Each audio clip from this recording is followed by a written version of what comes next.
आपल्या या देशामध्ये जेव्हा क्रांती झाली तेव्हा इन्कलाब जिंदाबादचा नारा देणारे हसरत मोहानी हे मुसलमान समाजाचे होते. जय हिंदचा नारा देणारे आबेद हसन सपानी हे मुसलमान समाजाचे होते. 1942 ला भारत छोडो आंदोलन झालं तेव्हा सायमन गो बॅक म्हणजे भारत छोडोचा नारा देणारे युसुफ मेहर अली हे मुसलमान समाजाचे होते. तुम्ही ज्या देशामध्ये राहता त्या देशाचा तिरंगा सुरैया तय्यबजी नावाच्या मुस्लिम महिलेने तयार केला आहे. या देशासाठी सगळ्यात पहिले शहीद होणारा पत्रकार मौलाना मीर बाकर हा मुस्लिम समाजाचा आहे. या देशासाठी सगळ्यात पहिले शहीद होणारा शासक म्हैसूरचे सुलतान हैदर अली हे मुस्लिम समाजाचे आहे. या देशासाठी सगळ्यात तरुण वयात शहीद होणारा क्रांतिकारक अशफाकुल्ला खान हे मुस्लिम समाजाचे आहे.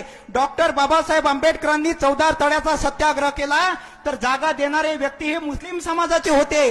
जेव्हा महात्मा फुलेंनी इथल्या महिलांसाठी पहिली शाळा काढली आणि ह्या भामट्यांनी महात्मा फुलेंच्या घरावर मारेकरी पाठवले तेव्हा महात्मा फुलेंच्या वडिलांनी सांगितलं की तुला घरामध्ये राहण्याचा अधिकार नाही. तेव्हा महात्मा फुलेंच्या वडिलांनी त्यांना घराच्या बाहेर काढलं.